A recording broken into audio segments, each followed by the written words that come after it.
kwentuhan mo naman kami tungkol dun sa wedding nyo. Ano bang mga nangyari? Oo, kasi nung wedding, kinasal kami nung year 2004, yun nga, after 11 years of being together. Kumbaga, natuloy din. And kinasal kami doon sa pinakamalaki naming church ng iglesia sa Quezon City, yung Central Temple namin. Tapos yung reception naman namin, kasi gusto ko talaga garden wedding. Since hindi naman pwede sa iglesia na hindi sa church mismo. So, na-decide na lang namin mag-asawa na gawin na lang yung reception sa garden. So, Fernwood Gardens ang pinili namin. Fernwood Gardens. Tayo, Harold, pwede na tayo dito sa Tiendesitas. Alam mo, pag hindi ako nakapag-tigil, nahampas ko sa'yo itong buong ewan ko. Kahoy dito. Tigilan mo nga ako dyan. Eto, Gladys, medyo serious to, ha? Ano naging feeling mo nung nagkaroon ka ng unang miscarriage? Siyempre masakit kasi dapat honeymoon baby namin yun. Nangyari doon parang, ang term ng mga doctor, blighted ovum. O kumbaga daw sa itlog, bugok.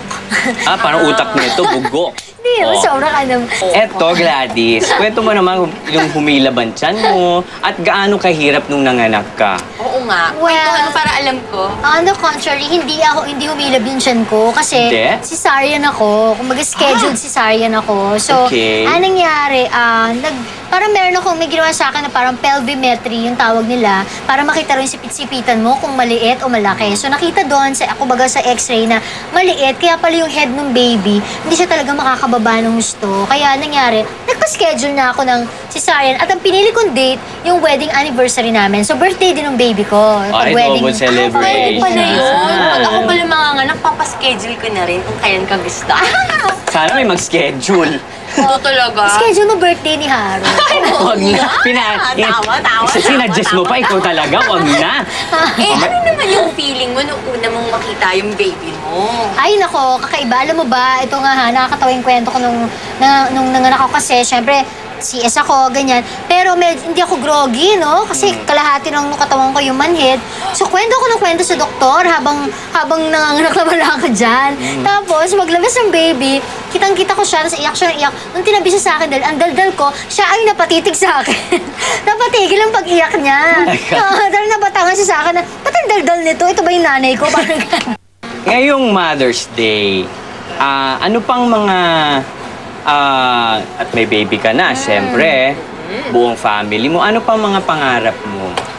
Ay, nako, siguro ngayon, mas marami na akong pangarap para sa anak ko, no, kaysa sa sarili. Kumbaga, sa akin, lagi ko pinagpipray, yung mabigyan namin siya ng magandang future, bigyan namin siya ng daddy niya ng magandang future, tsaka lumaki siyang mabuting bata, ganyan, hindi lang mabait, kundi mabuting anak, ganyan. Tsaka, syempre, maging God-fearing siya. Correct. Pinaka-importante sa lahat.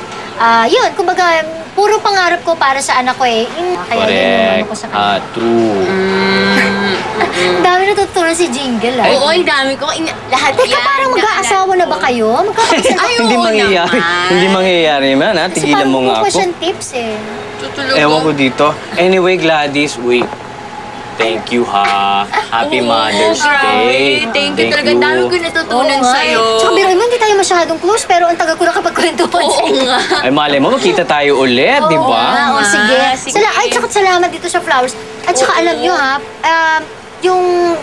gusto ko nga palang hanapin din si Chabuset, no? Baka nga mamaya, sa bahay na kaya yun, Oo, naku, hanapin mo na. Sige, baka nandiyan lang yun. Thank you ulit, ha? Salamat. Happy Mother's Day. Happy Mother's Day. Ay, Happy Mother's Day din sa Happy Mother's Day din sa mga nanay nyo. Kala ko sa akin. nanay ko. At saka soon, Jingle, no? Malapit na, no? Oo naman. Good luck, Harold, Jingle. Narinig mo yun si Gladys Reyes nagsasabi. Bye, Gladys. Bye-bye, Gladys. Bye-bye. Bye. Thank you. Tingnan mo. Tingnan mo nga ako. Jingle! Ako ba? Hindi nyo interviewin? Pare, halika dito. Halika dito. Ako ang mag-i-interview sa'yo, pare. Sandali! Sige, dito tayo. Simulan na natin, pare. Okay lang? Interviewin kita, ha? Okay lang? Huwag magasta ako rin. Happy Mother's Day! Since first Mother's Day mo to, sana maligayang malagaya ka. Alam ko naman na masayang masaya ka eh. Salamat sa lahat ng mga tulong mo. Hindi kita makakalimutan. Ang masasabi ko lang sa'yo, Chick, ingatan mo yung sarili mo.